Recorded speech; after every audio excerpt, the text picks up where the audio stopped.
आज के वीडियो शुरू करते हैं। परमात्मा के महावाक्य सुनते हैं। बहुत सारे वेद की बातें पकड़ के रखी है, जिसको लेकर जीवन में चल रहा है। आपको कोई भी अपशब्द बोल दे तो वो व्यक्ति आपको एक ही बार अपशब्द कहते हैं, तो हमारा मन को भी एक ही बार दुख का अनुभव होना चाहिए। लेकिन हम यहाँ पे हमारे साथ यहाँ पे क्या हो रहा है, मन बार बार उस व्यक्ति का कही हुई अपशब्द को याद करते कितना बार मन दुख का अनुभूति करते हैं, क्योंकि हमारा मन में कुछ ना कुछ यादें बातें अच्छी हो या बुरी चलता ही रहता है। हमारे मन को मिर्च मसाला की बातें चाहिए। मन अच्छी बातें याद मन की अच्छी बातें याद करने दो, तो थोड़ी देर बाद अच्छी बात छोड़कर मन मिर्च मसाला की बात में मन चला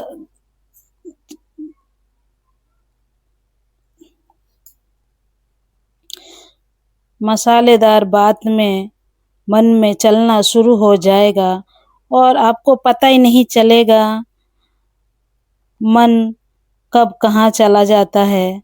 हमारा मन हमें कितने बार तकलीफ पहुंचा रहे हैं और हमें पता ही नहीं है। फिर हम कहते हैं मैं इस बात को मरते दम तक नहीं भूलूंगा नहीं। हमें मन को कौन सी अच्छी चीज देना चाहिए, और वो क्या है? ज्ञान, आध्यात्मिक ज्ञान ही मनुष्य के जीवन को जीना सिखाता है। आज दुनिया में ज्ञान की कमी नहीं है, लेकिन आध्यात्मिक ज्ञान को कोई अपने जीवन में लागू करे तो जीवन ही बदल जाए। मन को क्या अच्छा लगता है, मन को समझो। मन को आध्यात्मिक बातें अच्छे लगते हैं। हम पूरा दिन अपने मन को क्या देते हैं? नकारात्मक बातें पूरा दिन हम क्या दे रहे हैं और क्या सुन रहे हैं, हमें कुछ पता ही नहीं। क्या देख रहे हैं, क्या सुन रहे हैं, हम अपने को क्या दे रहे हैं? सकारात्मक या नकारात्मक बातें। हमारा मन विचलित हो रहे हैं। रोज अपने मन को थोड़ा थोड़ा आध्यात्मिक बातें परोसना चालू करो। हमारे मन एक छोटी बच्चा तो है ही, लेकिन मन भी सुंदर है। अब हमें मन का ध्यान रखना पड़ेगा। हमें मन को अच्छी बातें देना चाहिए, फिर हमारा मन मित्र बनने लगेगा। नहीं तो आज मन सबसे बड़ा शत्रु बन गया है। एक कहानी से समझेंगे। एक राजा था, उसका मित्र लकड़ी का व्यापारी था। एक बार एक राजा था, उसका मित्र था, लकड़ी का व्यापारी था। दोनों में बचपन से दोस्ती थी, बड़ी गहरी दोस्ती थी। रोज दोनों मिलते थे, बात करते थे। एक दिन लकड़ी का व्यापारी लकड़ी का स्टॉक गिनती कर रहा था। सारा हिसाब किताब करने लग रहा था। कहाँ लकड़ी में पैसा लगा है, क्या मंगाना है, सारे हिसाब देख रहा था। सारा हिसाब देखते देखते जब वो व्यापारी चंदन के लकड़ी के पास आया, तो उसने देखा चंदन का लकड़ी इतना सारा पड़ा है, तो उसका व्यापारी का दिमाग चलने लगा। इस चंदन के लकड़ी में मेरा कितना पैसा फंसा पड़ा है, अब इतना सारा लकड़ी कौन खरीदेगा? तो सोच में पड़ गया। साधारण व्यक्ति ये चंदन के लकड़ी तो खरीदेगा नहीं। कौन खरीदेगा? मन देखो क्या सोचने लगता है। उसके मन में विचार आया, कोई बड़ा व्यक्ति मरे तो मेरे सारे चंदन के लकड़ी बिक जाएंगे। अब बड़ा व्यक्ति कौन था? राजा ही था।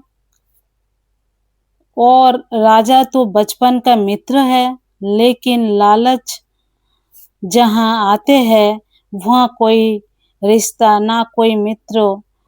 लालच से खुद को फायदा कैसे हो, मन यही सोचता है। लकड़ी के व्यापारी के मन में आए, राजा मर जाए तो मेरे चंदन के लकड़ी पड़े हैं सारे बिक जाएंगे। फिर मन में विचार आया, राजा तो अभी जवान है, राजा तो अभी मरेंगे नहीं। फिर मन में विचार आया, राजा के ऊपर कोई हमला करे तो मर सकते हैं। अब मन का विचार देखो, मन ही क्या क्या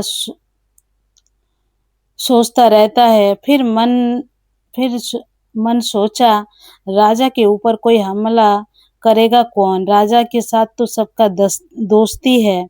फिर उसके मन में विचार आया, कोई राजा को जाके मार दे तो मर जाएगा। फिर सोचा मारेगा कौन? राजा के साथ सारे प्रजा खुश है। फिर विचार आया, मैं ही मार दूं तो? देखो ये विचार कहाँ पहुंच गया। मैं तो रोज मिलता हूँ, मैं मारूंगा तो किसी को पता नहीं चलेगा। लेकिन मारने की हिम्मत उसके अंदर नहीं था। अब वो राजा से मिलने के लिए जाता था, लेकिन मन में एक ही बात चलती थी, जी ये राजा को मारे तो कैसे मारे। अब उसकी विचार का तरंग राजा तक पहुंच रहा था। राजा के मन में भाव चेंज होने लगा।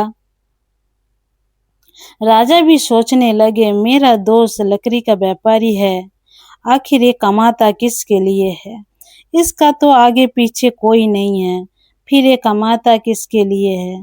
फिर राजा के मन में विचार आया, अगर ये मर जाए तो उसके सारे धन संपत्ति मुझे मिल जाएगा, जिसका आगे पीछे कोई नहीं है। उसका प्रॉपर्टी राजा को ही मिलता है। तो राजा सोचने लगा, ये मरे तो कैसे मरे।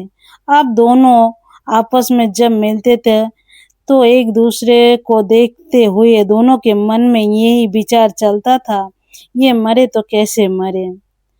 अब रात का नींद हराम हो गया, दिन में भी चैन नहीं, मन वही विचार में खोए रहते थे, मरे तो कैसे मरे। मन परेशान हो गया। फिर एक दिन लकड़ी का व्यापारी राजा के पास गया, राजा को कहा, मित्रों मुझे बचाओ।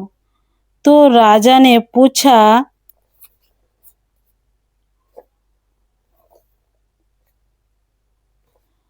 कोई शरीरधारी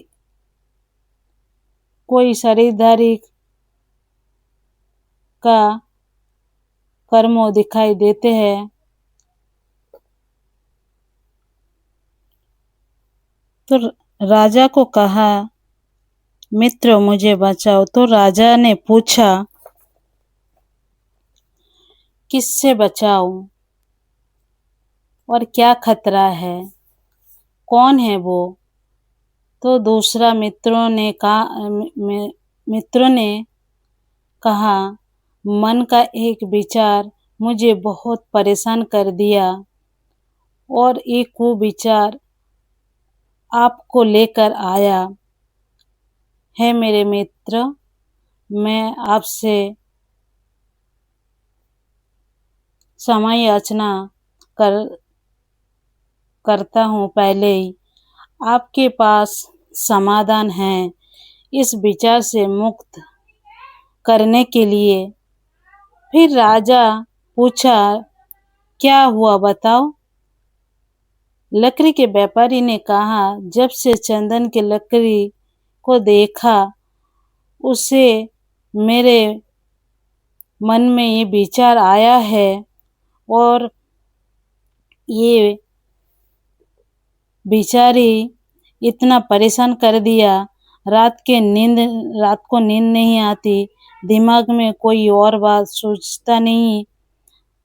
आप ही बचाओ और ये चंदन के लकड़ी को खत्म कैसे करूं ताकि मैं इस विचार से मुक्त हो जाऊं।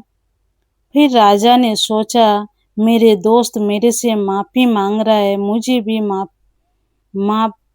माफी मांग लेना चाहिए। मेरे मन में भी को विचार आया। फिर राजा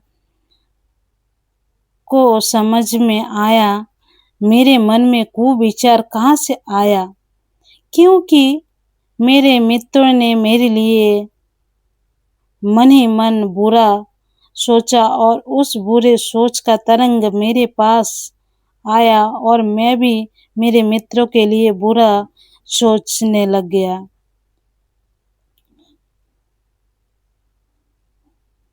दोनों सोच में बैठ गए। आखिर चंदन का लकड़ी का करे तो क्या करे। इस चंदन के लकड़ी को बेचने के लालच में मन के नकारात्मक सोच आ गए। कुछ करना पड़ेगा। तो राजा ने कहा, मेरे मन में एक विचार आया, मेरे पास सब कुछ है, मुझे किसी चीज का आवश्यकता नहीं है। तो राजा ने बोला, महल के बाहर एक बगीचा है, वहाँ एक मंदिर बनाते हैं और उसी मंदिर में चंदन का लकड़ी वो का यूज करते हैं। वहाँ चंदन की खुशबू फैलती रहेगी और भजन कीर्तन भी होता रहेगा। वहाँ का वातावरण अच्छा हो जाएगा। मित्रों को ये बात बहुत पसंद आई और बोला, ये बातें बहुत अच्छा किया है। ठीक है, फिर जल्दी से जल्दी मंदिर बनाओ और मंदिर बनाना शुरू हो गई। चंदन के लकड़ी का भी यूज हो गया मंदिर में। तो राजा अपने मित्रों को चंदन के लकड़ी के कीमत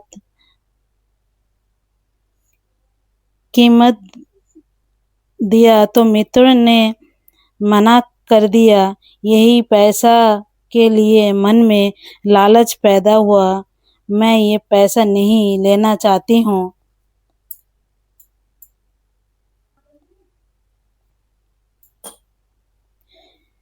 पैसा का लालच में मन में कुविचार आया। ऐसा करते हैं, इस पैसे का उपयोग राज्यों में जितनी भी गरीब प्रजा के अंदर बांट देते हैं, बांट दो। तो दोनों के मन में शुभ विचार आया। एक से मन में मंदिर बनाने के और दूसरे मित्रों के मन में उस पैसों को गरीबों के कल्याण के लिए लगाया जाए। तब दोनों के मन में शांति आई, सुकून आई, रात का नींद वापस आई, दिन में चैन आई। भावद आज हमारे मन में कोई बात है, बेचैनी है, तो हमारा मन में भी कोई ना कोई स्वार्थ है, कोई ना कोई कामनाएं हैं, कोई ना कोई इच्छा है, कोई ना कोई नकारात्मक बातें हैं। तभी हमारा मन परेशान होता है। इसीलिए मन को शुभ विचार के माध्यम से मित्र बनाए, नकारात्मक सोच से मन को शत्रु न बनाए। यही बात भगवान अर्जुन को कहना चाहते हैं। मन को मित्र बनाओ। फिर आगे योगी के लक्षण, जो योगी आध्यात्मिक ज्ञान एवं आत्म अनुभूति से पूरी तरह संतुष्ट रहता है। ऐसे जितेंद्रियों की दृष्टि में मिट्टी, पत्थर, कंचन एक समान हो जाते हैं तथा वो भिन्न भिन्न स्वभाव वाले व्यक्ति के प्रति भी समान भाव से व्यवहार करते हैं। संयम युक्त अप्रगाही योगी सदा एकांत में रह अपने मन को बस में करने के नियंत्रण परमात्मा की याद में बुद्धि को एकाग्र करते हैं।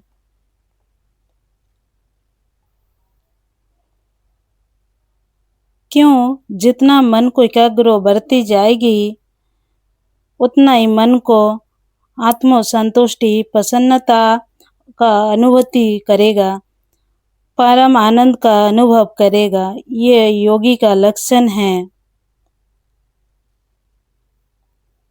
ध्यान का विधि शांत अंतकरण, भय रहित ब्रह्मचर्य व्रत में स्थित योगी को पवित्र एकांत स्थान में आसन लगाकर दृढ़ता पूर्वक सीधा बैठकर मन, इंद्रियों तथा कर्मों को संयम में रखकर निराकार परमात्मा में मन,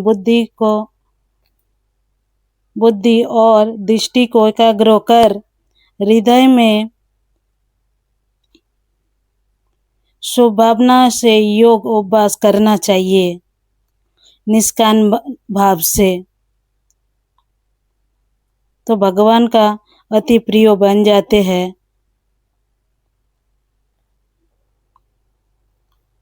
यहाँ समझेंगे प्रार्थना और मेडिटेशन में अंतर है। प्रार्थना करना माना हम भगवान के आगे जाके हम अपना इच्छा को रखते हैं और अपने बातें करते हैं। हम मेडिटेशन माना हम भगवान से जो कुछ भी कहते हैं, फिर भगवान हम शांत होके भगवान हमें क्या कह रहे हैं, भगवान हमें क्या कराना चाहते हैं, हम वो सुनने समझने की प्रयत्न करते हैं साइलेंस में बैठ के। कितना और कब करे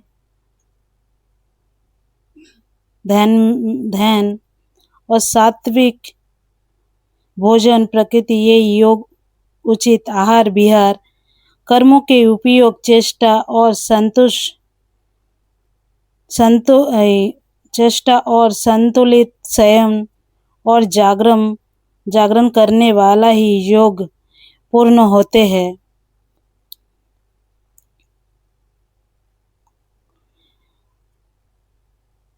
अनुभव जैसे वायु रहित स्थान पर रखे दीपक की ज्योति चलायमान नहीं होती, लो सीधा ऊपर जाती है, वैसे योग अभ्यास द्वारा जब चित्त बस में हो जाए और योगी अपने आत्म स्वरूप में स्थित हो, तब वो योग कहलाते हैं। इस योग की अभ्यास के द्वारा योगी भौतिक और मानसिक योग की प्राप्ति क्या है? इस योग की अभ्यास द्वारा योगी भौतिक और मानसिक क्रियाओं से उपराम हो जाते हैं एवं विशुद्ध मन से आत्मा स्वरूप में स्थित होकर परमात्मा की याद में अति इंद्रिय सुख और आत्मा। आज ये वीडियो यहीं पे समाप्त करते हैं, फिर हम अगले पार्ट में सुनेंगे परमात्मा के महावाक्य।